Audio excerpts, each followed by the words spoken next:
Hello and welcome to Vergecast, the flagship podcast of being a pilot who emailed David Pierce about using an iPad in a plane.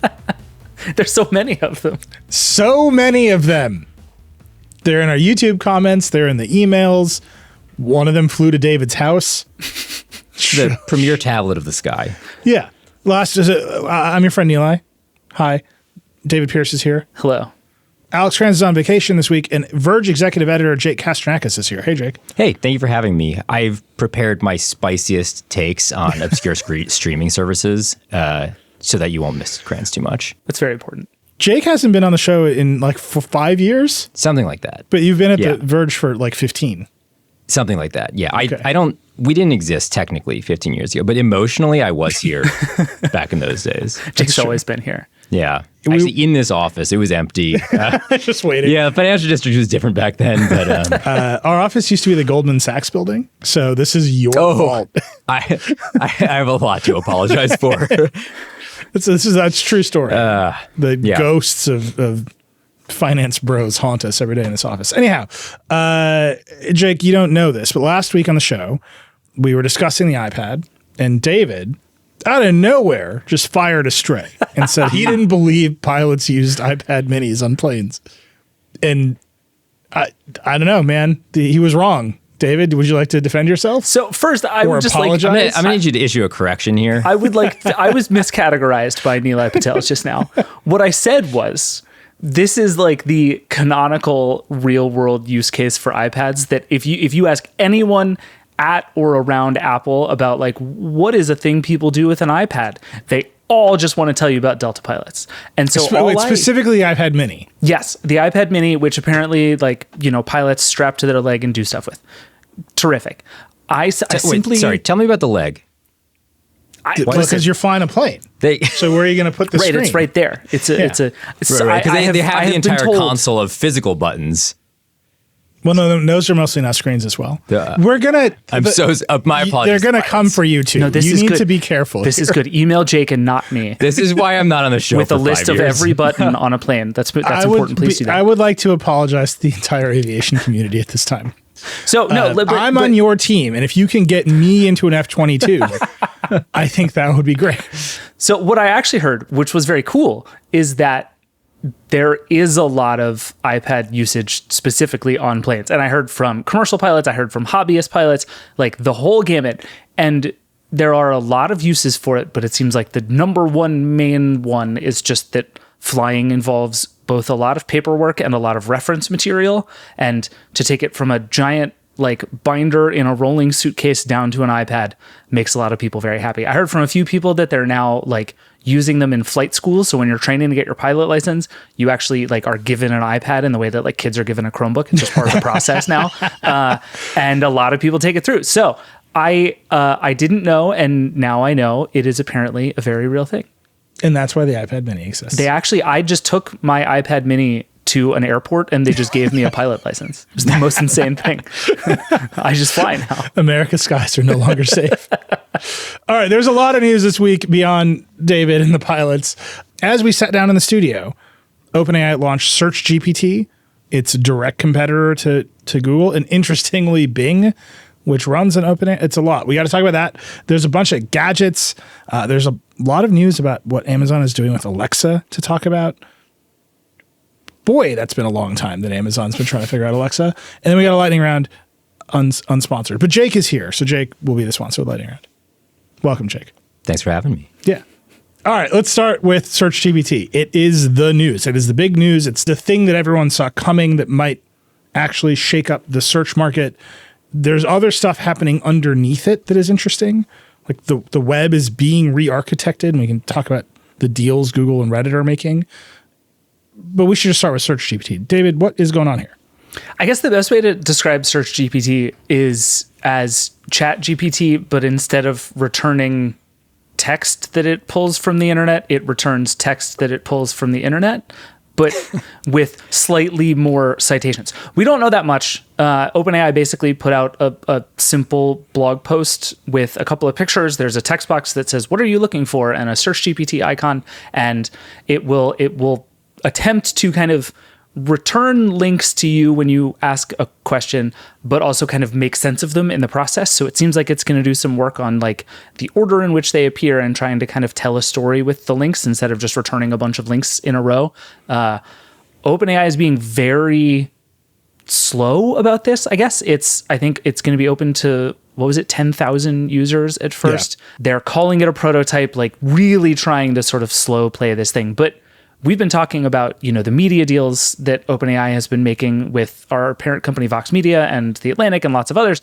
We've been talking about the ways that which OpenAI is like crawling the web and taking data and all these fights over whether that is a copyright, like all of that, I think in so many ways is actually building up to this. Like, yes. ChatGPT, I still believe this. OpenAI won't say it anymore because it got too popular, but I sincerely believe that ChatGPT was never meant to be the thing. And I think as you look at like the actual products OpenAI wants to build, I think it looks a lot more like SearchGPT than ChatGPT. And I think like we've been building towards this for a very long time. Wait, I disagree with you in the most minor of ways. Okay. What OpenAI says it wants to build is a world-conquering AGI that will put us all out of work and let Sam Altman live a life of endless luxury. Sure. And he keeps writing op-eds saying it's super fine, don't even worry about it. So that's the fair. goal. I'll give you that. Just to be clear, their goal is like, what if a robot did everything and you lived in a cave running on a treadmill powering the robot? And like, fine, maybe LLMs will get there, maybe they won't. I think they won't. But that's the big goal. Yes. The medium goal is how the hell do we make any money, which they have basically failed to do. There's some reporting out there they're in a much more tenuous financial position than they let on. They've obviously have taken on a ton of money. They use a ton of Azure compute, all this stuff. And so you got to make some money, and ChatGPT at $20 a month just wasn't the thing. So a search product, if you look at the history of companies that make an awful lot of money, the search company seems to be making an awful lot of money. And they're headed towards. So I think this is just like a middle step of like, how do we fund our like world conquering AGI dreams? Yeah, they're currently spending a lot of money on SearchGPT. Yeah. They're paying for publisher deals. They're paying for training these models. They're not making any money off of the people who are going to be using SearchGPT. That's going to be even more money in the hole as they get there. I think you're right. Like, there's a very clear monetization model for this. But in the short term, it's rough for them. Yeah. And, the idea that they will capture, I don't know, Google AdSense ads or whatever, that like advertisers will pay for OpenAI's search product instead of, who knows? But the piece of the puzzle where you might move one user from using Google to using SearchGPT is the first problem, which like Microsoft has not solved in over a decade. Yeah. And like the European Union has like tried to legislate a solution to getting people to stop using Google, and they can't solve it. I mean, it's funny because this is like, it's day one. 0 people are currently using this. Maybe a few thousand will be by the end of the week. This is a really, really small step. But this is also the sort of explosive moment that everybody's been waiting for, right? Microsoft was so excited by this technology, they aggressively shoehorned it into Bing. Google was so scared of this technology that they put some sort of disastrous AI results directly into the front page of Google. All of the major players are fearful of what's going to happen with ChatGPT. And now we finally see the product, and, it's very, very alpha. That's such a good summation of the entirety of the AI product industry right now. Everybody is either super bullish of it or terrified of it, depending on where you fall in the sort of current power stack of the tech industry. And all of the products are just, they're there. They're products. And I think the search thing is so interesting to me because on the one hand, you can make a pretty compelling argument that Google has never been more fragile than it is right now, right? Like it has had all these own goals in a row with all the AI overviews.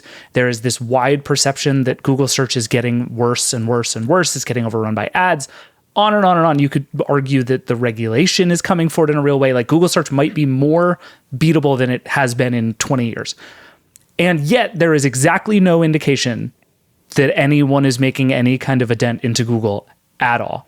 In fact, there's the opposite indication. Correct. They just had their financial results. Google and just keeps winning. They just made $85 billion for the past 3 months, a 14% increase over the last year. Like, I do Google's think there's growing. something really interesting in how they've set up the main search GPT screen, though, because Google, I think for the past couple of years has been like the way people search is changing. People are using TikTok. They're asking full questions. And yet Google has not really responded to that. Google search still functions exactly the same way. This is a really small change, but the main search GPT screen, instead of being like a thin little box where you're supposed to type in 3 keywords, it's a large text box and it says, what are you looking for? And I do think there's like a small turn that they're making there. There's almost this idea of, you're supposed to ask a full question here and expect a full answer. I do think that is sort of a differentiator. They're sort of playing into this idea that like, we are searching in different ways now. We do need to build a different product for the moment. Yeah. I don't know if this is the product, but their example search is music festivals in Boone, North Carolina in August, which if you type that into Google today, it would just be total. It would be the SEO garbage that you're used to, but you wouldn't get an actual answer to that query. Not even close. And so what they're showing, and we should talk about the actual product here, right? They're showing the larger context window. And then you ask it a question with multiple parameters and it answers it, right? Like the answer it provides to that query is in August, there are several music festivals and events happening in Boone, North Carolina. And it has a list. Every item in that list has a link, which is really the thing the publishers have asked for. Nick Thompson, the CEO of The Atlantic, was just on Decoder. And he's like, the thing we wanted in our deal was control over how our links would be displayed and how much of the stuff they would use. So it seems like that's what they're getting here. And then bizarrely, you can click a button on the left rail to open a panel of links, which is a much more traditional search result. And that you can't even get from Google anymore. Well, it's actually kind of interesting that no one has really rethought search interfaces a long time. And in the past week, Bing has deeply rethought its interface because they can just do whatever they want. And then OpenAI is like, well, no one has any expectations of us. Here's a totally rethought. Like, what if links were a panel as opposed to Google, which has been stuck in the 10 blue links paradigm, which they've complained to you about, David. Like, this is everyone's expectation. It's not what anybody wants anymore. But then you change it, everyone like freaks out. Yeah, I mean, it cuts both ways, right? Like the great thing about being Google is that you're Google, and the crappy thing about being Google is that anytime you do anything, a gigantic portion of your users are going to hate it and lose their minds. It's why there's still all the buttons in Microsoft Word, right? Like, it's the famous thing Microsoft always says, right? They're like 1% of people use this, but 1% of people is 10 million people. Like, what are we supposed to do with that? And I think that's real. And when you don't have any market share and don't have anything to lose, it's a lot easier to take swings like this. That's certainly true. And I think to some extent, like, Jake, what you're talking about this idea of, asking fuller questions and getting fuller answers is real. It's only one part of search, and it's actually a pretty small part of search, but it is a real part of search, and it is, I think, where all these companies sense Google is weakest and most beatable. But like this Boone, North Carolina thing is actually a perfect example, right? Because all this stuff exists inside of web pages. It's just a gigantic pain in the ass to find it. And what we've all done for forever is you do that Google search, you open up 10 pages, and you sort of collate it yourself. And you like make that list either in your head as you read or in a spreadsheet or a Google Doc or an email or whatever. This is just doing that for you, which I think is super valuable. Like, one thing I do almost all the time is sit down and Google like things to do near me this weekend. And holy God, is Google bad at serving an answer to that question. You just hope that there is some like local news website or Eventbrite happens to have something. The potential for this to be good at that is vast and very exciting. There are a lot of really interesting questions about what it does to like publishers, because you even look at some of the links in these things. They're links directly to the venues. They're not links to whoever did the like 10 fun music festivals in Boone this weekend that OpenAI might be pulling from. I don't know the source of some of this data. I don't know if it's actually parsing the individual venue websites to get the answers. I don't know that it matters. I don't know that it's going to make a difference, but all of that is being abstracted completely away. Potentially better user experience, but super weird, different way to think about how the internet works. So this is like an interesting puzzle to figure out, and I'm sure we're going to hear more about over time, because there's only 2 search indexes. There's Google's, which no one's allowed to use because they're Google, and then there's the Bing search index, which everyone uses, and all the alternative search engines that we've written about, that David's written about at length, they're all kind of running on the Bing index and then presenting a new front end to you that is maybe more private or whatever. Yeah. And so it's pretty obvious that OpenAI is using the Bing search index, mostly because Microsoft is a huge owner of OpenAI. We asked them, and they just sort of vaguely said third-party partners are powering. Well, but then there are other indexes you can use, and then there are these publisher partners that they're paying for. Yep. Right. So if you look at this, it's like, do we think that OpenAI is publishing appsummer.com, which is not the summer of apps for your phone, but the summer of festivals in Appalachia. Right. Right. Like very different. Like, do we think they went out and made that? Are they paying Wikipedia? Doubtful. But are they going to pay The Atlantic and Vox Media and everybody? Like, yes, because we know about those deals. So there's some weirdness here they're using Bing for the big web, like the majority of what they do. And then they have these like priority partners who are getting a revenue share when they appear in the results against what revenue? Unclear. And you just kind of like spiral into complexity here. And the answer is like, I just want to know what the music festivals are. Are those publishing partners actually to help improve this product, or is that entirely because of copyright? I think it's both. Like fully, I think it's both. And I think that is actually echoed by what Google is doing. Like this is the marker, I think, this week of the next evolution of search on the internet in a huge way. That's right. Because this product launched and it's going to become whatever it is. Bing is redesigned and it is basically just showing you AI answers first.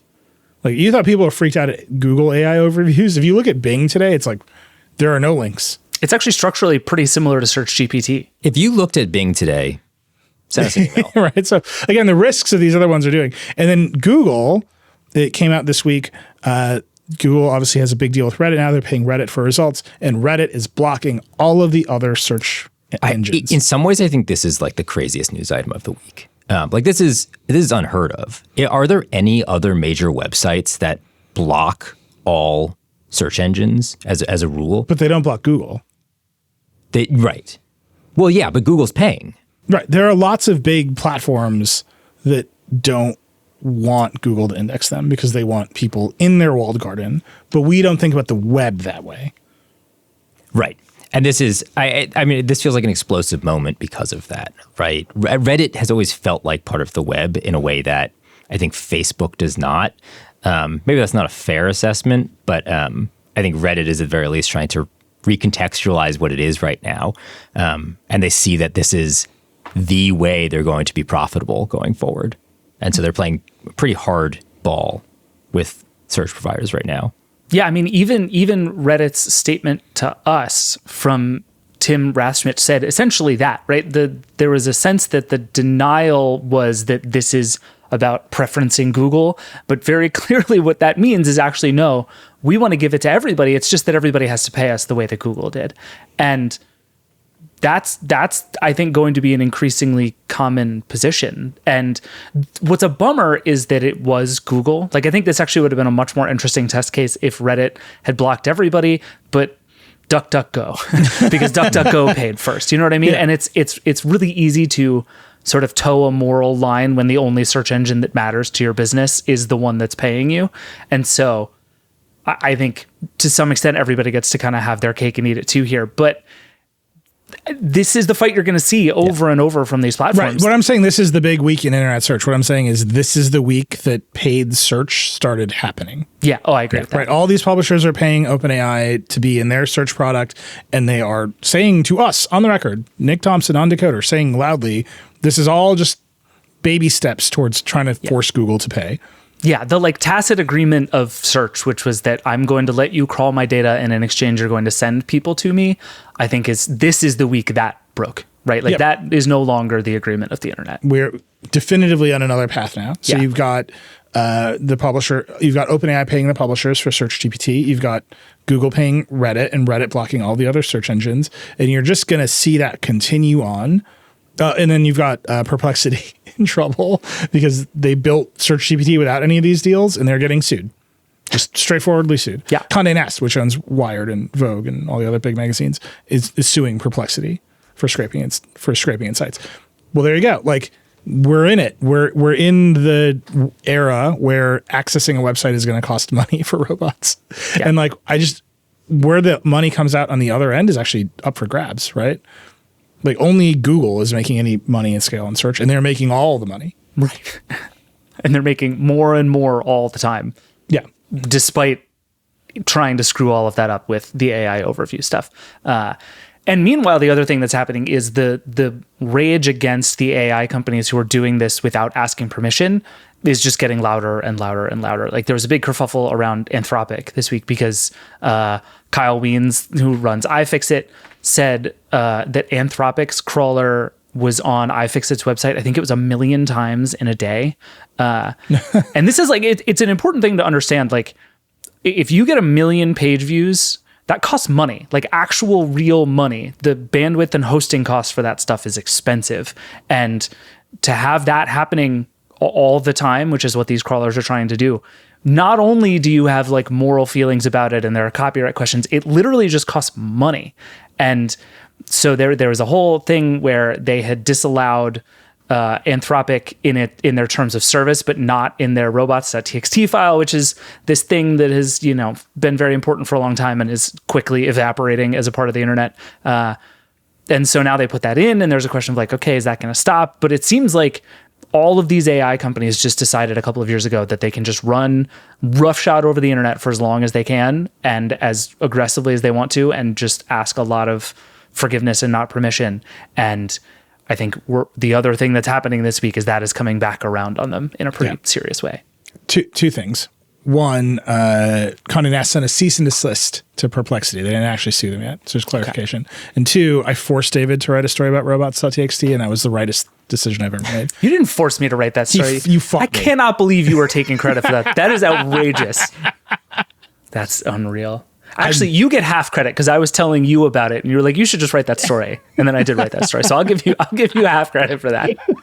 That's usually how these things go. Yeah, I'll live with that. We should actually re-up that story. We'll put it in the show notes. That deal, right, which was about compute power, like this file that lives on every website called robots.txt, just says what you can and cannot scrape and who cannot scrape the website or read the website or index the website, and it was there to manage the amount of server load that websites would have in the beginning as everyone started crawling everything. And it became very political. And now you're at the place where Perplexity's CEO is like, robots.txt is not a legal agreement and we're crawling you anyway, but you don't understand how the web works. So it's like a real thing that he has said in response to some of these complaints. And it's like, well, can you explain how you think the web works and why you're scraping these sites that don't want your crawlers to scrape them? And that, you're right. I think there's a moral argument against AI that is like leaking into the legal argument, and the moral argument is like, go away. And then the harder part is like, well, maybe you can pay enough money to overcome morals. Like that's capitalism. Yep. And no one knows how much money that is yet. I mean, The Atlantic might. They have right. Like this is Our this is what those deals are, right? They're trying. Yeah, candidly, I think our executives were a little jealous that we had Nick on the show. But I can't interview my own boss. Like, it's just not how it works. Like, nobody wants that conversation. So you're real smart, huh? Like, nobody wants me to do that. But I think those deals are even only a couple years long. And they're all betting on whether the Times wins a lawsuit or someone else wins a lawsuit and they get to renegotiate. But I just think, like, the bigger picture here is very much people know there should be a next generation search product. Mm-hmm. A bunch of companies are trying to build them. It was 18 months ago, right, that there was the Bing launch powered by ChatGPT, and I went to Redmond, and Nadella was like, "I want to make Google dance." That's the quote. Whether I think he did make Google dance, he succeeded in dancing. Yeah, dancing occurred. Whether or not that dancing resulted in any additional market share for Bing remains to be seen. Well, what's ironic is I think everybody lost, right? Microsoft poured a lot of money and time and energy into making Bing more successful to essentially no avail. And Google got so freaked out by it that it is blowing up its own search project. Like, it's just the worst dance of all time. Yeah, I'm going to want you, one who's usually out there being like, competition's good for consumers. And in this case, I'm like, was that... Has this gotten I enjoyed anywhere? The AI overviews. I thought we got a good chuckle before they started hiding them more often. Yes, there's the studies out there that say they don't even show them anymore. Yeah.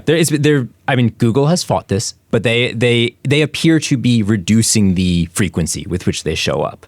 And that feels right from my experience. I feel like I was seeing them on just about everything. And now either I've mentally blocked them out or they're reducing them. And I don't know which it is. So I just did the search for music festivals in Boone, North Carolina. And that is something where you would expect an AI overview. Mm-hmm. Nothing. Just didn't get one. Yeah. And it's random. That's a sample of one that I ran twice, but like they do see me coming and going, and they cost more money than the normal search to execute, to run the inference. So we'll see. But this just feels like, the way we think about the internet, which is like you just search for stuff, it's going away, like just fully going away.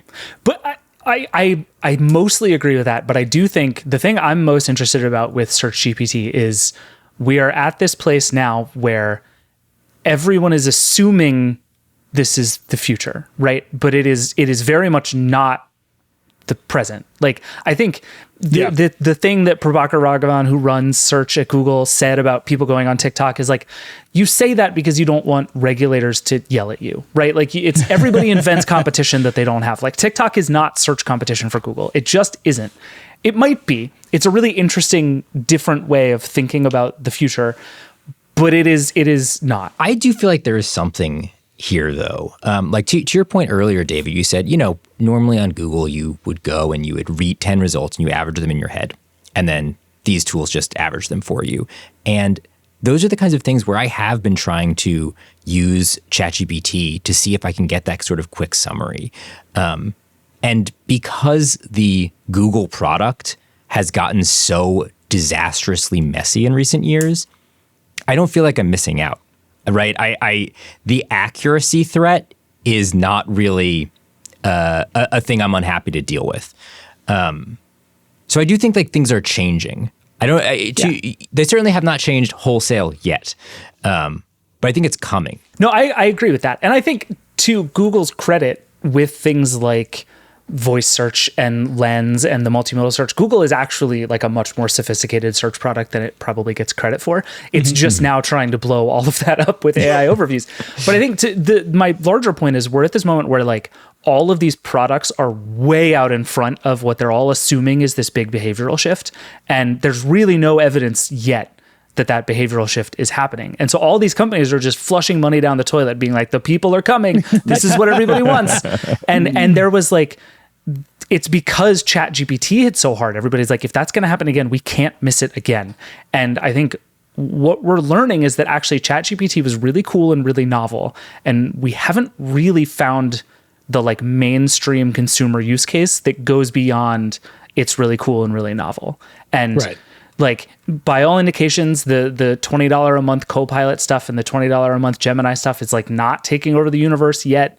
There's some really interesting AI, like IT backend stuff that's happening. There's AI stuff in industry. All of that is cool and interesting. And I think that's going to be where all the interesting stuff is. But the idea of like, I as a person in the world am going to use AI all the time, not nearly as proven as all of these companies would like you to believe. Right. Did we overreact and cause a multi-billion-dollar bubble because it seemed like a computer wanted to bang you? Yeah, like is Google going to burn down search because it thinks everyone's going to change even though they're not actually going to change? Like I would say in the history of the world, it seems like something wants to bang you has caused many mistakes to happen. But also most technological change, to be fair. So there's that. One thing I just want to end with that seems important here is Search GPT is a search product that runs on Microsoft's cloud infrastructure, and Bing is a search product that runs on Microsoft's cloud infrastructure and makes use of OpenAI, which runs on What is going on here? Are these? It does not seem like these companies are as tightly linked as they used to be. I don't know. I mean, I feel like if you had to ask Microsoft to pick one, they're going to pick Azure over everything else. It's like my one true legit. Right. No, it's like it's the cloud. This is like Hulk Hogan ripping open the American flag to show the Trump face. It's all Azure. It was always Azure. This is what they care about. They don't care if it's them or somebody else. And it's not like they have a lot to lose with Bing. It's true. It's just, I would say after the big OpenAI coup and, Nadella being like, Sam's my guy, he's back. Then there was Apple might join the board, and that went away. Microsoft did this weird acqui-hire of Inflection where they have a new CEO of AI, which is weird, and they hired an entire AI company's worth of engineers. And then Nadella hasn't really said anything about OpenAI. Like, every other tweet from Nadella used to be about how cool OpenAI was. And Alex Heath has pointed out to me, Nadella hasn't, not one post about OpenAI. Do you think he's upset about their product direction or just worried about regulators? Because it feels like regulators to me. I feel like it's true. There's a lot of investigation of like, do you actually secretly run a bunch of companies? Sure. But it also, their products are not directly competitive. Like, they both have search products. Yeah. And I guess the idea is, well, if either one of us takes a percentage of share away from Google, it's still running on Azure. Yeah. I really think that's it. I think Jake's summation is perfect, that Azure wins all the way down and the enemy is Google, and whatever you have to do to take away from Google is fine. And I think for Microsoft, the we're going to use AI to make Bing work ship has sailed. And so you use Bing to like keep doing weird stuff and keep getting press, and then you hope Search GPT like really wins. We didn't touch on it, but Google was rumored to make this enormous $23 billion purchase of a cloud security startup just to, boost Google Cloud, which is behind Azure, which is behind AWS. So I think that is just like a huge opportunity for Microsoft and for all of these companies. And that company spurned Google.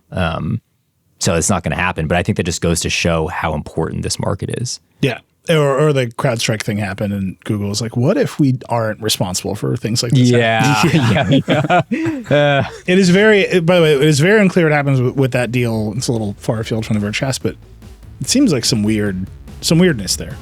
It wasn't clear to me. I thought that they just were like, oh, we can make more money just IPOing. Capitalism. Yeah. All right, we got to take a break. Kylie Robinson wrote the whole story about Search GPT. It's on the website. Go read it. We'll be right back. We're going to talk about some gadgets. All right, we're back. There's a lot of gadgets to talk about. Like quite a few. We have Sean just in love with the Asus ROG Ally X. We have Allison not so in love with the Galaxy Z Fold 6. But I think we should start, and we have V, I would say, having no feelings at all about the Galaxy Ring. Seems right. That's hot, cold, lukewarm. that's how that's going. We should start though with what feels like a pretty huge piece of news. The Wall Street Journal had a big in-depth piece on what is going on with Alexa at Amazon. It's almost 10 years old now, Alexa. I have a vivid memory of the first Echo launch when we were in our Midtown office, David, and we were sitting next to each other, and you and I were the only people who thought it was a good idea, and everyone else was like, what's this tube? Like, it was like a very odd moment. And I was like, this is all I've ever wanted, to talk to a computer. Look how far we've come. But Amazon's been at it for 10 years. They spent $25 billion on it, and they have not really made any money. The Wall Street Journal goes into some very boring accounting tricks that they've used to prop up the division, but now Jeff Bezos is gone. Dave Limp, who used to run that whole division, is gone. You got an Andy Jassy, you got a Panos Panay, and they're like, what is this garbage? And they're kind of just shutting it down. It sounds like a paid version of Alexa is coming, and that's the future. A thing that I've learned a bunch of times over the last couple of years, and for whatever reason this just keeps coming up as I talk to people about products, is that if you work at a big company and you have a product, there has to be someone really high up in the company who cares about it. And without that, if you're not like earth-shatteringly successful, your thing will die. And this is true at Google. Like, if you don't have a sort of executive sponsor who can sit in a meeting and talk about why you're still worth the resources, your product dies. It's true at Amazon. Like, I think one thing that we're learning about Amazon is that there were a bunch of things that Jeff Bezos in particular really cared about. And we've seen those things start to kind of wither on the vine after Bezos left. And I've heard this about the Kindle. I've heard this about Alexa, that these were things that, right or wrong, good business or bad business, like Bezos really believed in as things that matter both to the world and to Amazon. And without him there, it makes sense that if you're Andy Jassy and you're looking around and you're saying, okay, where are we just hemorrhaging money and or wasting resources? You could look at Kindle as wasting resources. It's a big team that doesn't make that much money in the scheme of what Amazon does. And you look at Alexa and you're like, okay, this thing was supposed to be the future. It's been 10 years. We've lost, not only, Nilay, did they lose $25 billion, they lost $25 billion in 5 years. Not even the whole run. The journal's very good reporting couldn't find losses earlier than that, but presumably they were very large. Like, this thing is a disaster of a business. And can I just read you what I think is some like truly great knife twisting writing from the journal? Yeah. Like, I used to work at the Wall Street Journal. They're very careful. They're very meticulous. They are not prone to like grandiose turns of phrase. But what that means is they will just very quietly, subtly just stab you repeatedly with a story. So it says, while hundreds of millions of customers have Alexa-enabled devices, the idea that people would spend meaningful amounts of money to buy goods on Amazon by talking to the iconic voice assistant on the underpriced speakers didn't take off. Customers actually used Echo mostly for free apps, such as setting alarms and checking the weather. We're worried we've hired 10,000 people and we've built a smart timer, said a former senior employee. Brutal. Brutal. But also, yes, correct. That is exactly what it is. Yeah. I can't think of another company that operated a product division the way that Amazon operated the Echo division. Right, for 10 years, once a year they would roll out a dozen new Echo devices, and they would just be different shapes and sizes, ever so slightly like weirder variations on the same thing. And if you look back over 10 years, how many Echo products would you say are essential? Right? I really can't think of that many different Echo products that are not just variations on the original formula that they identified 10 years ago. And so we talk about $25 billion being wasted. It's like, I don't know what they got from that. The product just hasn't gone anywhere. Well, I'll make this comparison, which I think it's a little out there, but go with me on this. This week, Meta released the latest version of Llama, which is open source, and Mark Zuckerberg put out this whole thing about why he believes in open source and all this stuff. And he has this line in there. It's like, one of my formative experiences was building products limited by what Apple would allow in its platforms. And this is why I believe in open source. And you can go read it. It's great. And I'm sure that will cause its own kind of consternation out there in the world. Amazon thought this was the next platform. If you will recall, they failed at the Fire Phone, deeply, badly failed at the phone. They are also constrained by what Apple will allow them to do on their devices in meaningful, big ways. And they really thought they had it. They really, ambient computing is going to be the thing. We're going to put they got one in every single home. Because they gave them away for free. Yeah. And then this is part of the accounting tricks that the Wall Street Journal is talking about, is they accounted revenue for purchases that were like not made. They call it downstream impact. And like, by putting an Alexa device in your home, people will shop this much, or they will stay with Prime or whatever it is. And they made up some money. And then you're like, it's brilliant. There's no money. Like, that didn't happen. Have you guys ever bought something directly through your Echo? No. Actually, I moved off the Alexa platform ages ago, because I just wanted Google Home frames. I wanted the photo frames on the hubs. And Amazon finally did this, but they never built a good photo service, which is exactly the problem you're talking about, which is the amount of cost and complexity to build a good photo service is not worth anything in the scheme of Amazon. Right. Google accidented into Google Photos, and they have it so they can run Google, the Nest hubs, which have the cool photo frame feature. And I know that Alexa devices have that, and you can do it on but then you got to use Amazon Photos, which is not as good. And it's like, is the money to improve Amazon Photos worth it to get even 5% of people to switch away from Google? And you just like run the math inside of Amazon. You're like, what are you talking about? We run Amazon. Like, figure out how to sell more shoes. Like, stop it. I've been thinking a lot about the conversation we had around that very first demo of the Humane pin all those months ago, when he stood there and he was like, I forget what he was ordering. He ordered a book. He like took a picture of the book. This is Imran Chowdhury, the CEO. I think this is right. He was wearing a prototype of the pin, like took a picture of a book and bought it. And we were just sitting there be like, okay, here's the list of questions I have about what just happened. What credit card did you use? Where's it shipping to? Where did you buy it from? What source is it? How much did it cost? All of that stuff has existed with the Echo forever. And with all of this, you're like, Alexa, buy me toilet paper. If I have to then go check my phone to make sure it worked correctly, which I do, we failed. We just accomplished nothing.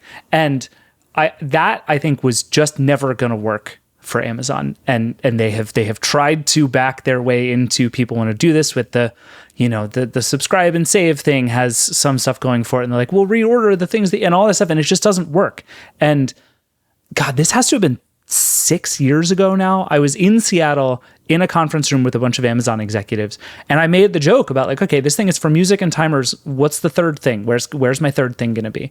And they gave me this long speech about how, there are tens of thousands of things. Lots of people like to do lots of different things. And I was like, but none of what you just described to me is a killer app that will make you money, or any of these developers that you're trying to bring onto this platform. And it is wild to me how many years later, precisely nothing has changed. Yeah. Like they just never found another thing. It got very good at the things it was good at, and it never found another thing. It's so funny because there is that subscribe and save stuff. You know, you run out of things in your house and you should be able to be like, Alexa, I'm out of coffee or whatever. Right. And they just couldn't close the loop in that very specific way. Or do you remember the dash buttons they had? You would just like push the button and like laundry detergent would show up, and like kids were pushing them too much, so they got rid of them. They just figured out that like automating that stuff and maybe you have a little too much overlap is better. And that's how you get to subscribe and save. Like it doesn't really matter. And then anything that you want to buy that isn't something you've already bought 100 times in a row, you probably want to do an infinite amount of like product research on. And that's just better. And so like, I think they're stuck with this product, and the next move is to put an LLM in it, to charge money for it, and to have it be this thing. But to your point, they thought this was an operating system. They thought it was a platform. They were licensing it out to all kinds of other companies. They thought they had Windows. Yeah. We've talked about it in the show. It's like Amazon thinks Alexa is Windows. And you're like, the thing you can do with Windows is look at it. Like, right. Like you can play games on it. Like the computers need screens, I think is like maybe the end result of all of this. Them planning to charge for an AI powered Alexa feels like a very questionable next step. Like it feels necessary, right? You need to charge for it because that's what everybody's charging for the premium version of their thing. But it is, after a decade of people being like, Alexa, could be a little bit better. I think the idea that people are like, you know what? Maybe I will pay and get a slightly better Alexa. Well, just think about the horrible upsells that are coming for all of us with Alexa devices, right? Like even today, like every 1 out of 10 times I ask Google Home to do something and it's like, I can also do this. I'm like, I've known that for so long. I don't want you to. With Alexa, it's gonna be like, you can pay me to tell you even worse bedtime stories. That's the thing, right? So like, Jake, to your point, I think to me, the question Amazon is about to ask is 50% better Alexa actually meaningful? Because let's assume that it is, right? Like, I think there's some evidence that if you go from the machine learning tech that we've had before to like LLM powered systems, the speech to text gets better, the text to speech gets better, the natural language processing gets better. Like most of that seems like it'll work. If Alexa just gets 50% better at every single thing it already does it become a better product or a better business for Amazon? Because I don't think so. I can't think of anything that I'm like, if only it were better at this, I'd do it all the time. I think if you put ChatGPT into Alexa, it would get a lot more usage than it does today. I think if you charge $10 a month to access ChatGPT in Alexa, you're not going to earn that much money. Right. And this is a problem with it being a voice first assistant. If you could pay $10 a month to get ChatGPT everywhere, that's kind of interesting. Yeah. Right. But you can't. You can pay to get it in their app. And then that app runs on your phone where Siri is there. Fine. And it's not going to run on these voice assistants in your house because Google owns them or Amazon owns them. And you actually have this problem where you have what is fundamentally an application running into what many, many, many big companies have thought of as an operating system. I mean, this is like the starting point, though, right? The grand AI dreams are that these AI tools can actually functionally do things for you, right? They can make the purchase. They can push the button. They can navigate an app for you. And so I think if we're talking about Alexa as an operating system, 100% they need to be working on these AI things. They need to make that happen. But the last time somebody tried this, it was the Rabbit, and they sort of made up the fact that they could do any of these things. And so, I would say I don't have high hopes for V1 of this, but it's I think very clear that they need to do something. This feels like the start. Haven't seen it yet, but it feels like this is going to be very much first steps. Yeah. This. One thing that's interesting about the journal piece, which is indeed very well reported and does, like David say, have many fine turns of phrase in it. Panos Panay, who now runs this division, did not speak to them. And we know Panos. He is a forceful personality. I don't think he's just going to let it ride. Like, if anything, he will provide focus to this, and it is unclear what that focus will be. If they are going to launch a paid tier, maybe that's his project. Maybe there's a new set of hardware coming, but there's another turn coming for this. It just feels like an entire decade's worth of Alexa hardware is about to become like, huh. Yeah. So what's funny about that is I think if it weren't for Panos, I would have just asked you just now, do you think it's possible that Amazon is just going to decide to get out of the devices business? Because what this story is about broadly is Amazon's devices business is a disaster. And there was a period not that long ago where Amazon bought Ring, Amazon bought, what was it, Blink, it bought Eero. It was deep in the, we are going to be a hardware company in a very real way, especially in the smart home.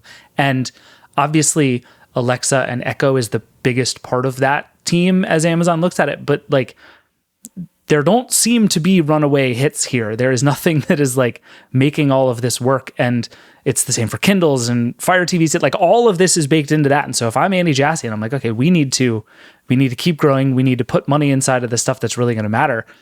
It doesn't seem that outlandish to look at devices and say, this is not a game we want to play anymore.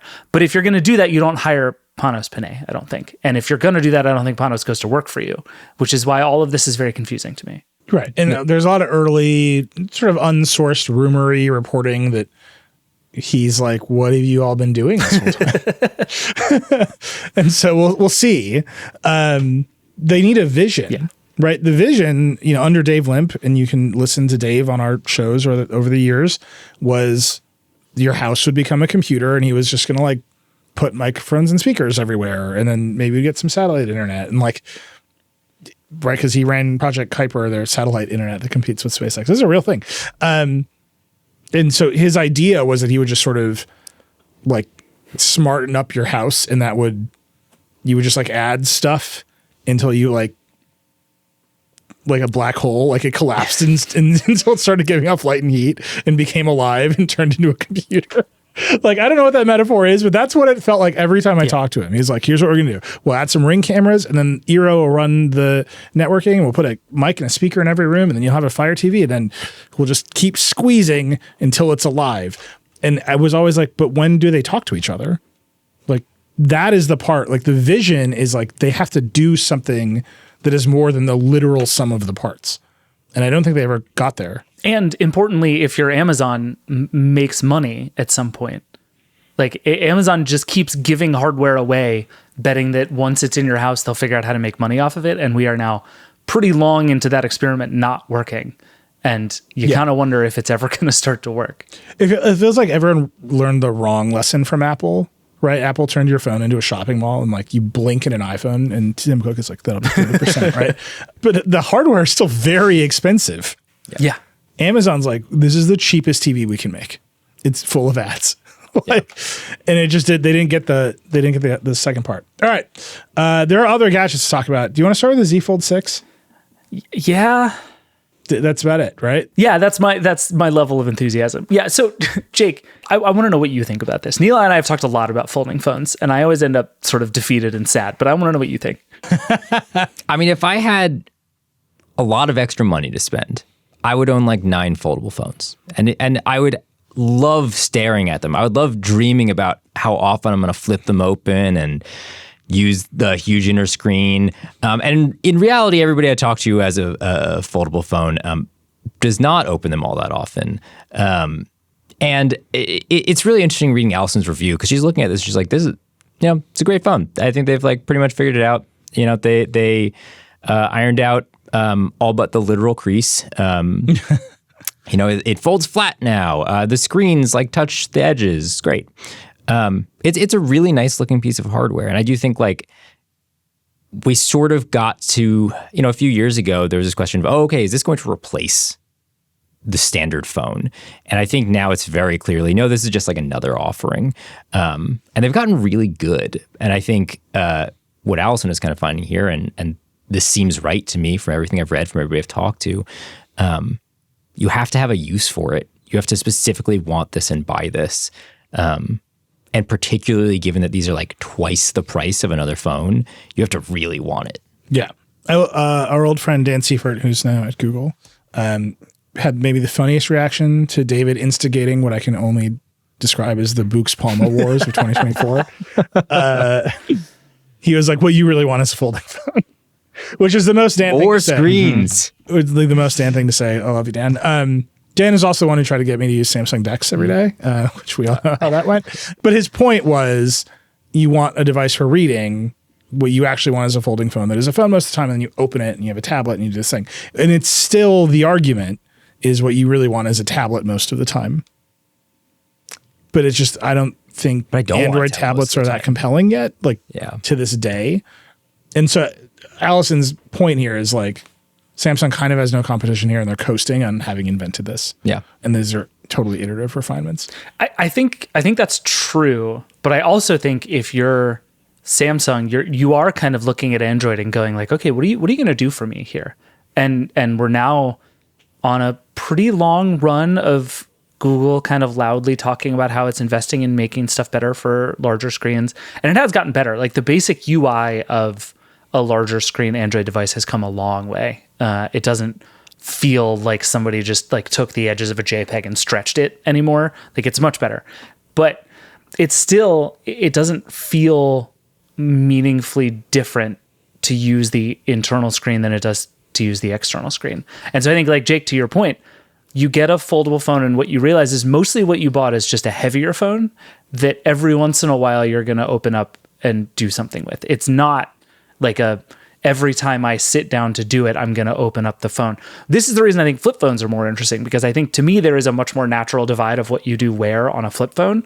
And on a fold phone, I think partly just because of the way we've all used phones for so long, you're just going to sit there and use it as a phone most of the time, because all of the operating system, all of the apps, all of our muscle memory has taught us how to use a phone like a phone. And so there's just the case for this larger screen just has not been made super convincingly. And Samsung does not seem to every year invent new reasons to make that case. Like the sketch thing that you can do on there is awesome. You can draw an image and it'll make that image for you with AI. Terrifying for the future. Very cool. You need like a lot of those if you're going to start to sell these things to people in meaningful ways, especially for twice the price of a normal smartphone. Yeah. Also, it is still too tall and skinny on the outer screen, which I think is why people instinctively sort of open it every time. Yeah, though weirdly, it seems like Google is heading that direction too. All the rumors about the Pixel 9 Pro Fold. You did. That's really impressive.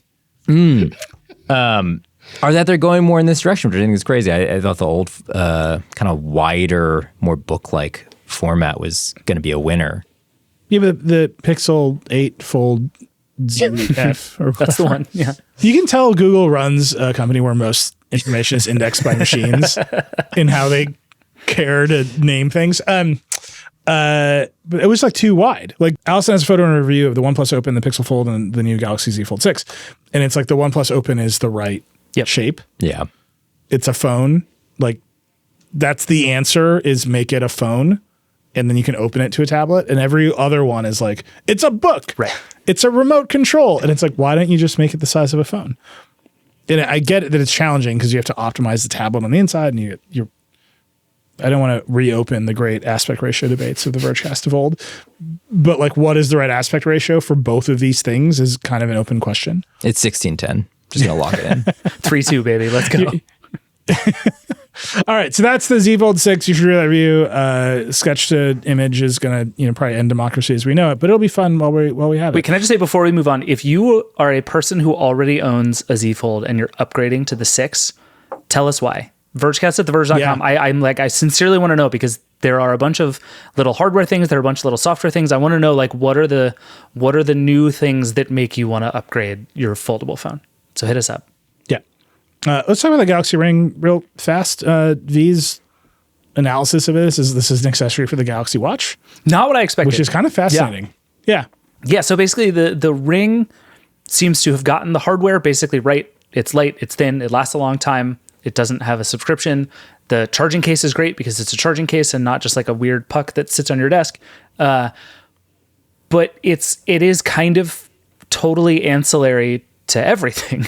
It doesn't seem to be wildly accurate in the way that you would hope something on your finger could be more accurate than something on your wrist. It does an interesting job, V found, of sort of trading data collection between the watch and the ring. So it'll actually optimize for which device is better at collecting which kind of data through which sensor, which is very cool and potentially good for battery life. But yeah, it seems like it's fine. Like if you don't have a watch and you want a ring, it'll be fine. It won't be as good as having both. It probably won't even be as useful as the watch, but it'll be fine. But also, like, people who want smart rings probably also have smartwatches. I don't know. So I land on, like, this seems like a good additive thing, but I kind of wanted more out of it. It's also extremely Samsung dependent. Yeah, I just Googled it. I can get a Galaxy Watch 6 for half the price of the Galaxy Ring. And I think, like, there's the question. This thing does more. We already know people like smartwatches. Galaxy Watch 6 looks pretty good. And in V's findings, right, the Ring is supposed to be better at a bunch of different tracking for health stuff. It just wasn't. So at least for this first version, it just doesn't make a lot of sense. Yeah, as much as like the discrete form factor could be nice for people who, want to wear other stuff on their wrists. Yeah. Can I ask, if you are deeply in the Galaxy ecosystem, can you talk to us? This is like every now and again I ask for people who are like, who buy like gaming Android phones.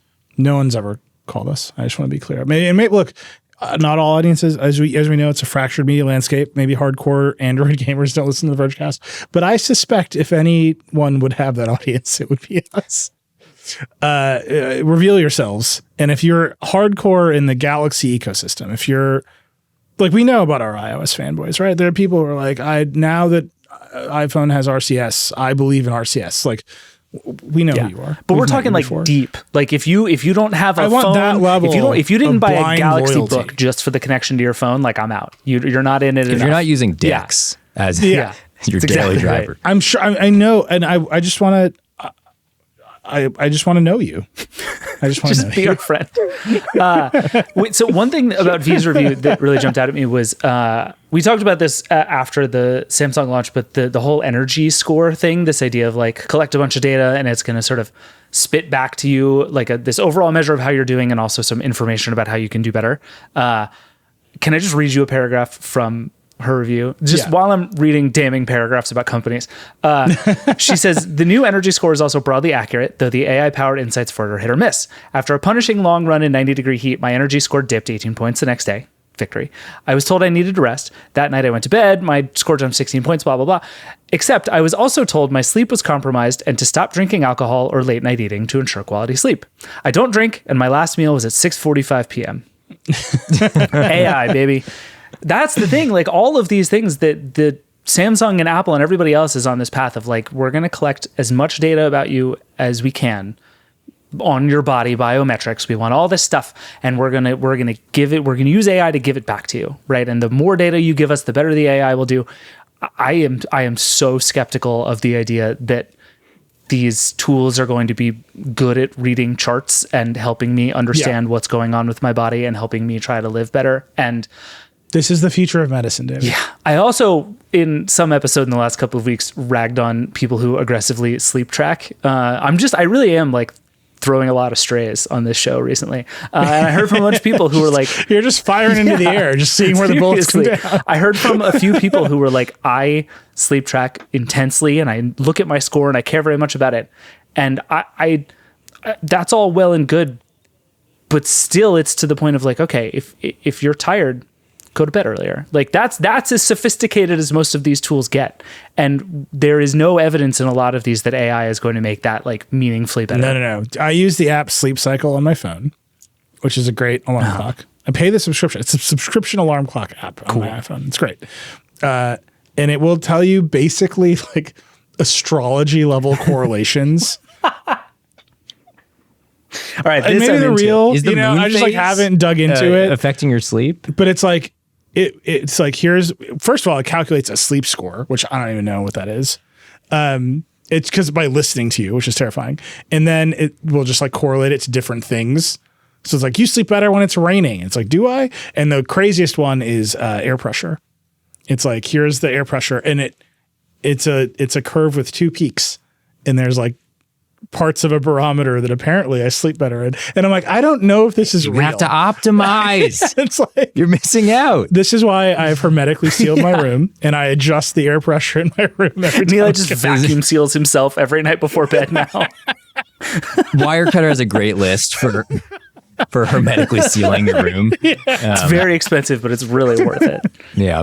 I'm saying, once you've used this app that is like astrology level correlation. I do like the idea. I will say of waking up in the morning and it's like, you didn't get very good sleep. That's Mercury's fault for sure. Like that would make me feel better. I would actually pay for that. Like I would like to outsource all of my bad sleep to someone else's problem.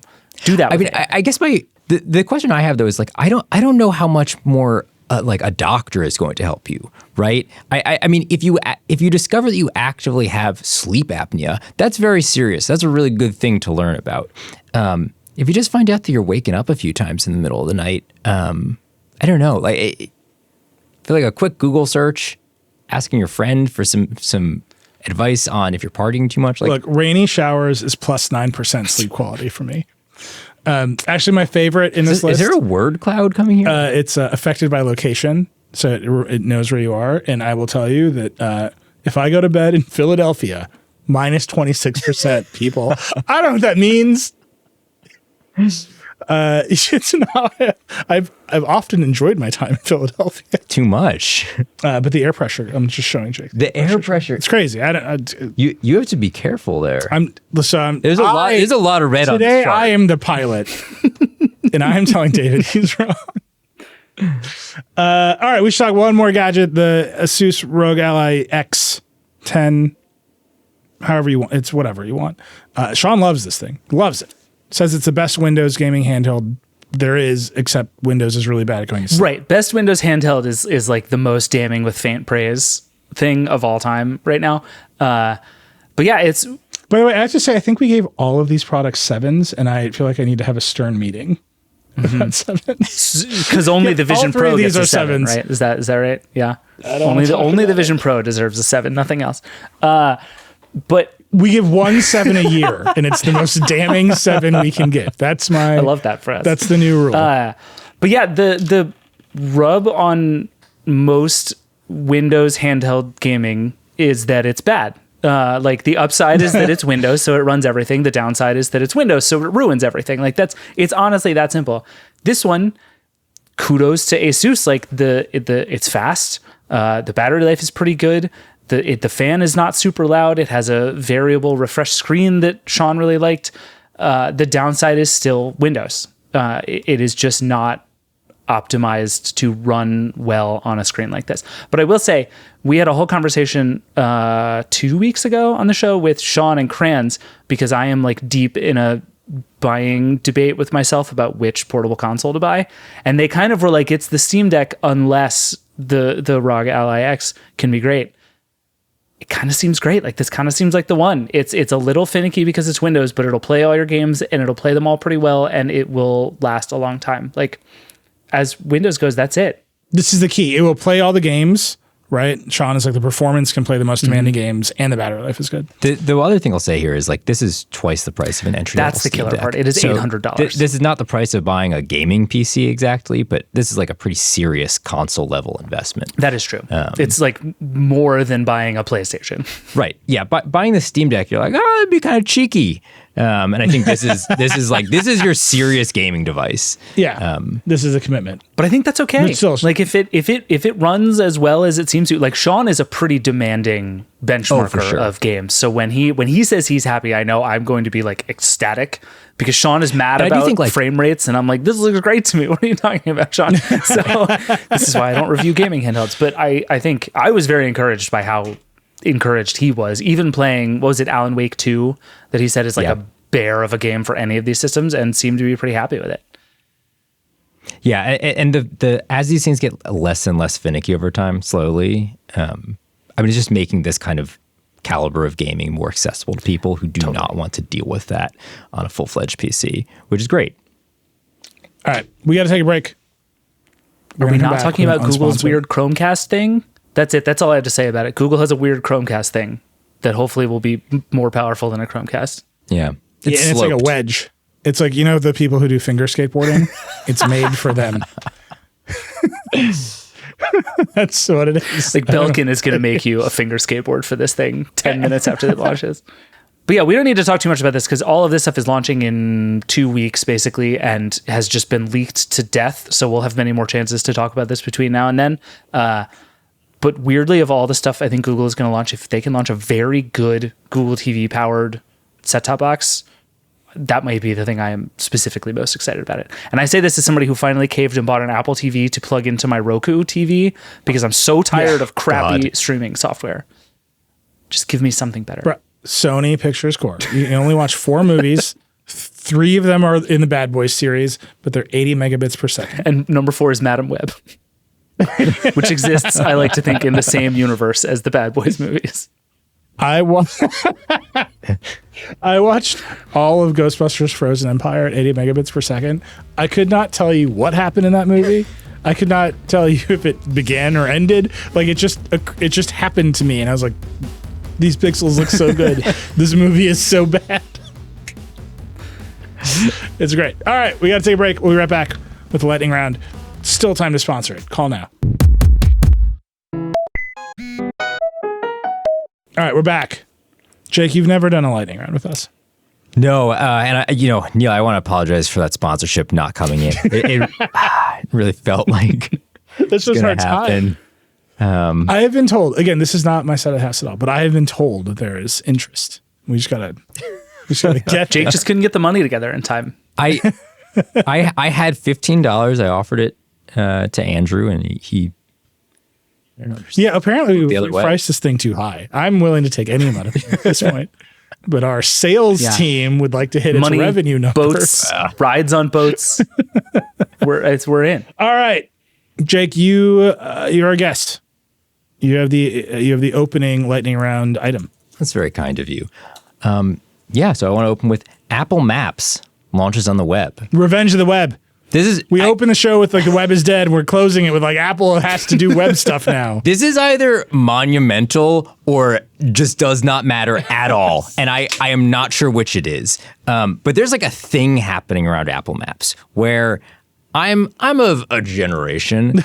My generation believes that Apple Maps is garbage because that's how it was when it launched in 2012. And then we kept using Google Maps because I've used Google Maps since its inception. It's a lovely, mostly good product. But I do think more and more people are using Apple Maps. It's the default on the iPhone. People aren't questioning it. And by all accounts, it's gotten pretty darn good over the past 10 years. Can I caveat that slightly? Yes. Apple Maps is very good at navigation. It's very like if you put in an address and you want it to get you to that address, Apple Maps is very good.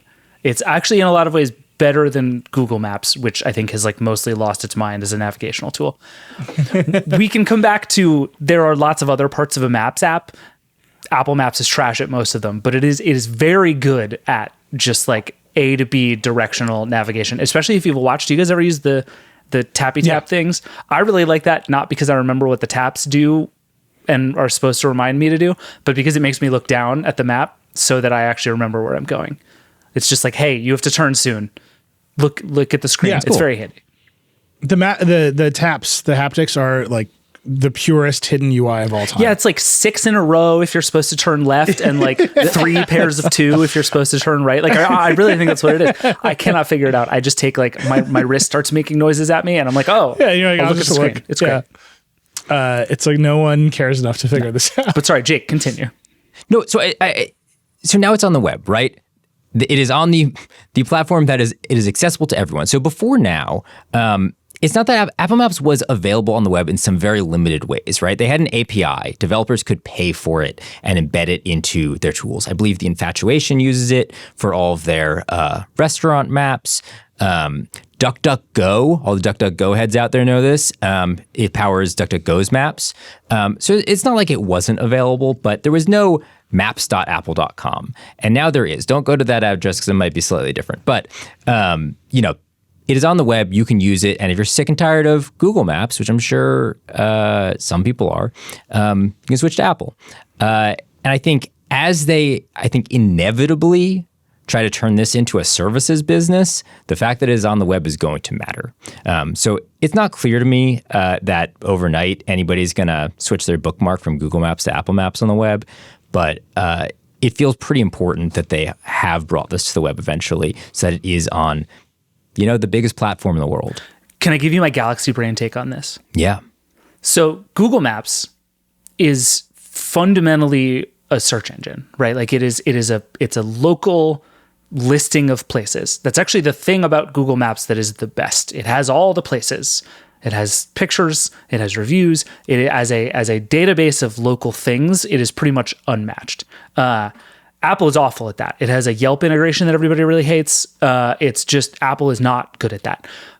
But that's where all the money is in Maps, right? Like you can be a data provider, which Apple is, but if you want to really do this and do this well, you want to essentially sell ads in local search. And that's a big business. It's a business in which hardly anybody is doing a good job of competing with Google because you kind of need the mapping product to do it on top of.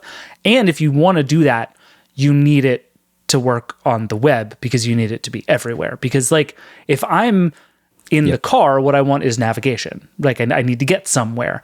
But if I'm like planning things or I'm looking for places nearby, like that is a desktop activity that you do on the web. And this is how you get to Chromebooks. This is how you get to Windows. I think like there is a Maps app for Mac that I cannot imagine people open ever on purpose.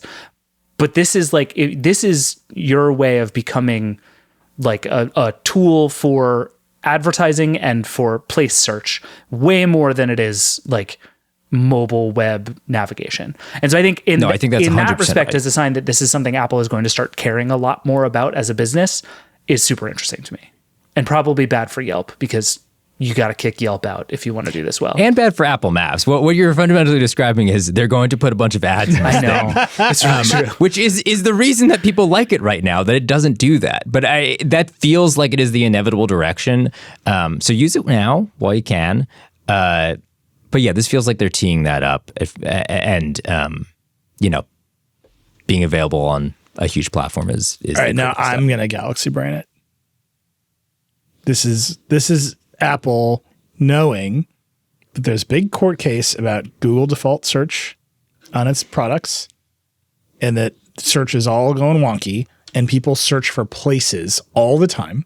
And the thing, after all these years, people expect maps to show up in search results on the web.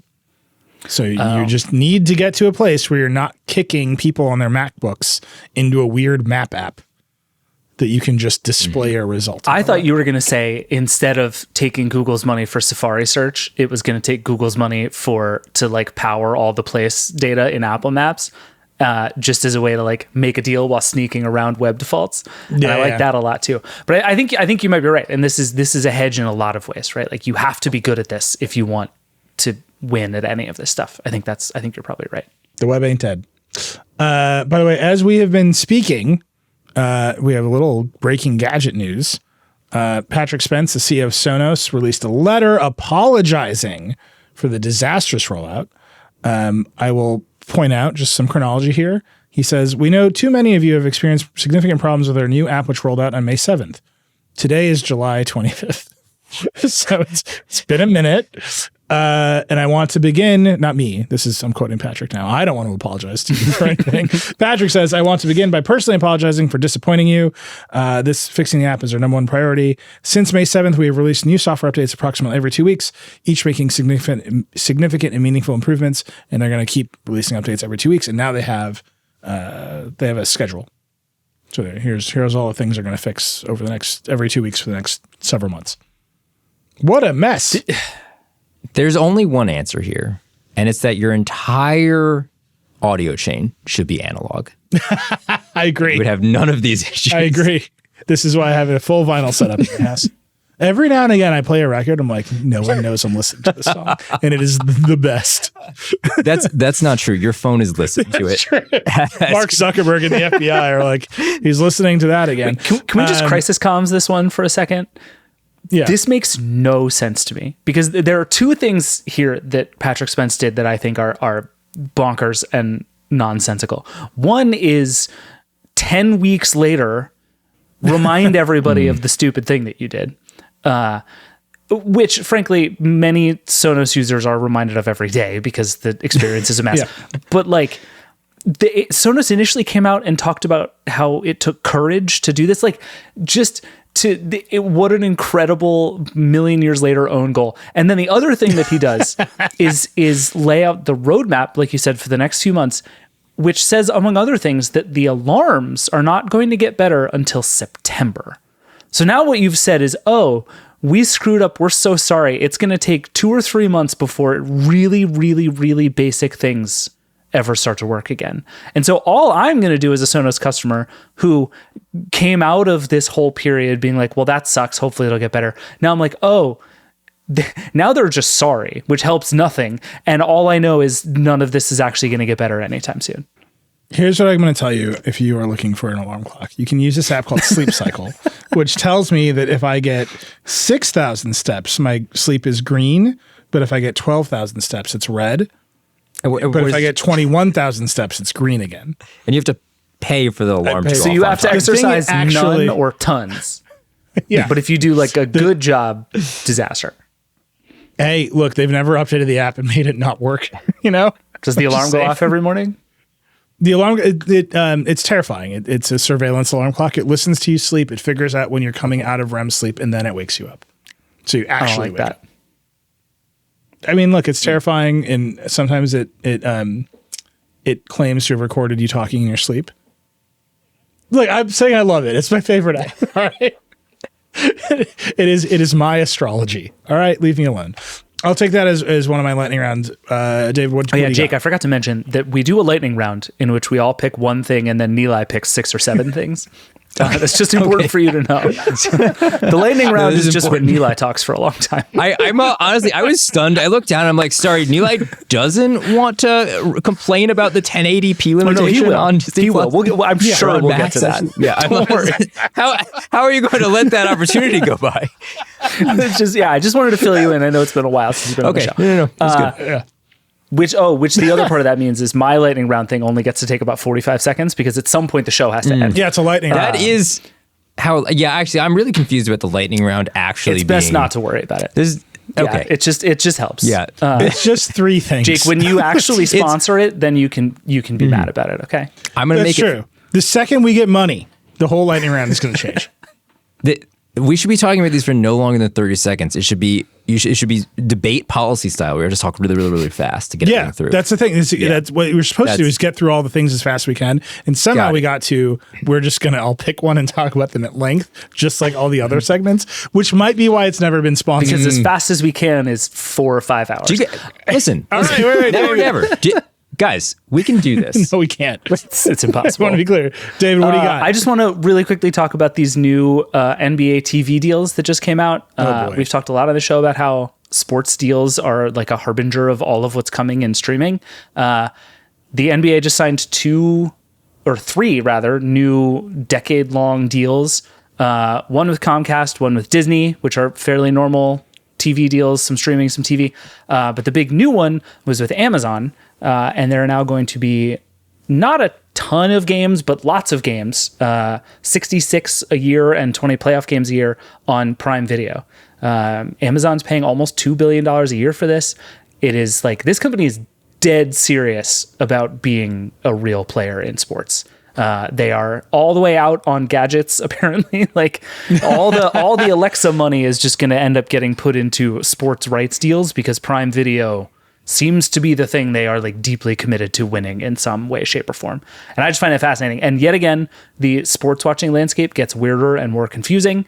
There's going to be TV deals. ESPN is going to have its own streaming service. It's also going to have this venue sports thing. There's going to be Peacock. There's going to be Prime Video. Like, God help you if you just want to watch sports in the next day. I don't know a ton about the sports landscape. Before all these streaming deals, was it this fractured and splintered, or could you mostly get 1 or 2 channels and find these things? Now it feels like just to watch one league, you need to split across 9 different streaming services depending on the phase of the moon. No, that's right. It never used to be this bad. I think the NFL was probably the most spread out. And basically the way it worked was 2 channels split Sundays. And then a third channel had Sunday nights and a fourth channel had Monday nights. And that was the best? That was the worst, like the most confusing, complicated version of it. Most of the time it was split between 1 and 2 networks. And then you throw in like regional networks for baseball. And it's always been a little weird, but like right now, so I'm an Arsenal fan. That's how I watch soccer. If I want to watch every Arsenal game, I have to have 5 networks. That's a real number. It is insane. And so like, it's just, all of this is broken. And it's because there's now so much more money in sports. Like the rights have gone through the roof. And so these traditional entertainment companies just can't afford the rights anymore because like, I mean, if you total up, so Disney is paying $2.6 billion annually, Comcast is paying 2.45 and Amazon is paying 1.93. So $7-ish billion. Nobody can afford that on their own a year. These rights have gotten so expensive and they're so important that the competition has just gone insane. And the leagues, I think probably correctly, are like, well, we can make more money by selling pieces of it to lots of people, and then we'll let fans solve it for themselves somehow. And the solution is going onto internet message boards and stealing the storm seeds. That's what's Pretty happening. much. Like, eventually it's going to get so complicated, the revenues will come down because people... We'll see. But I agree with you that Amazon is betting very highly on sports because it makes Prime Video stickier. It makes it feel more free.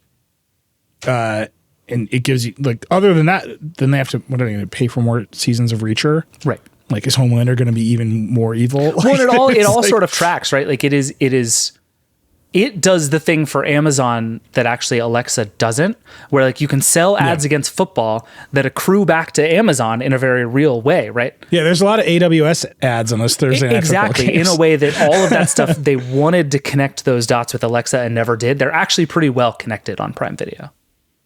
Yeah.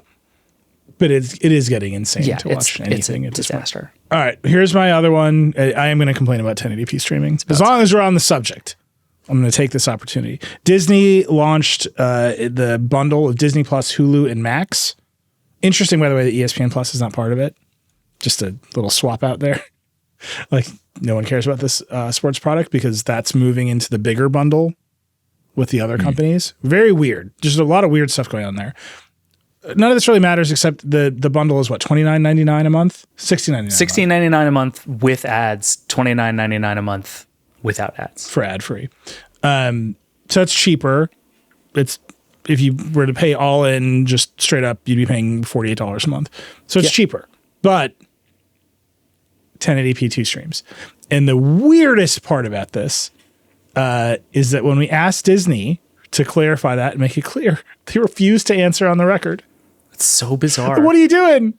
Like, usually when we get a refused answer on the record, it's like controversial. You know, it's like this is controversial. We have like an explosive claim, and they're like, "No, we're gonna sue." And Disney's like, "We just won't tell you it's 1080p on the record." No one wants their name attached to bit rates that low. So we actually don't know. We know that Max is 1080p. Yeah.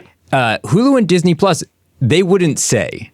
So actually, it's the Disney half of this is just stonewalling. The HBO half is like, whatever. Yeah, like, yeah. Max is like, you don't care that much. It is very hard. It is very expensive and very hard to get Max in 4K. You have to buy Max Ultimate, and it's just ridiculously expensive, and nobody wants it. Mm-hmm. Is what I gather. It's the only streaming service I pay for. You pay all the way. You pay. If I'm paying for it, I want all the pixels. Wait, really? Wait, Jake, be honest. Do you really? You pay the whatever $700,000 a month that it costs? It's like $17. It's not. Wait, no, okay, but the reason I ask is we've talked a lot on this show about like price elasticity for 4K, because my theory is they're just going to charge everybody who is dumb enough to pay for 4K streaming until you're paying $100 a month per service, or you just go down to ads. Like, those are going to be the two tiers. To be completely candid, I meant to cancel months ago, and okay, so you're in the Neeli situation where like I pay for this. It's just I'm probably gonna watch something. I'm really not sure. What network is the Bear on? Hulu. Yeah, I gotta cancel this. Yeah, it's not good.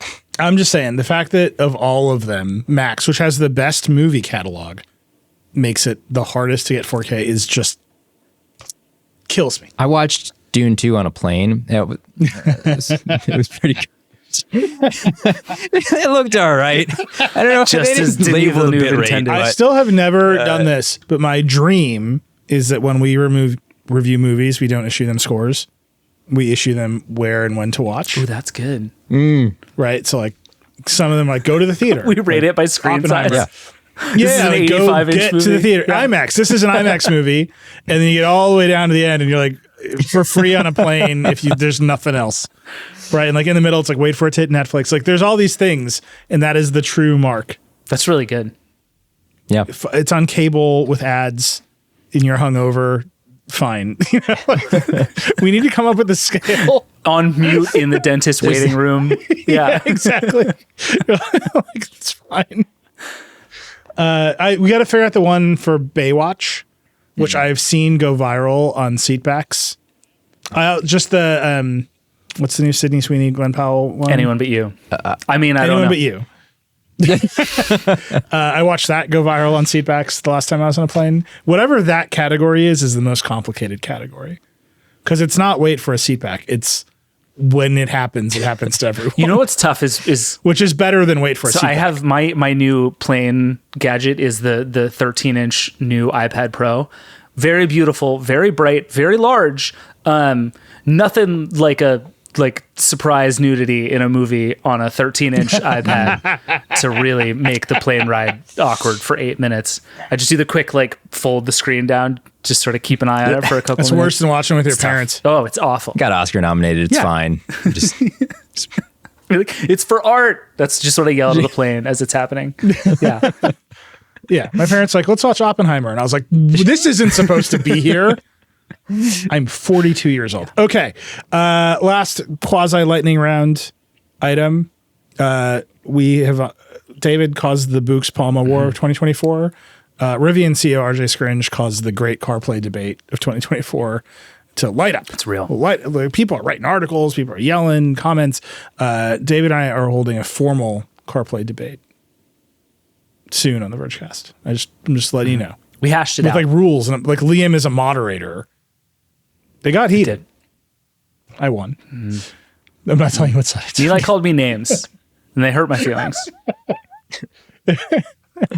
It's a reflection of the current political environment in America. All right.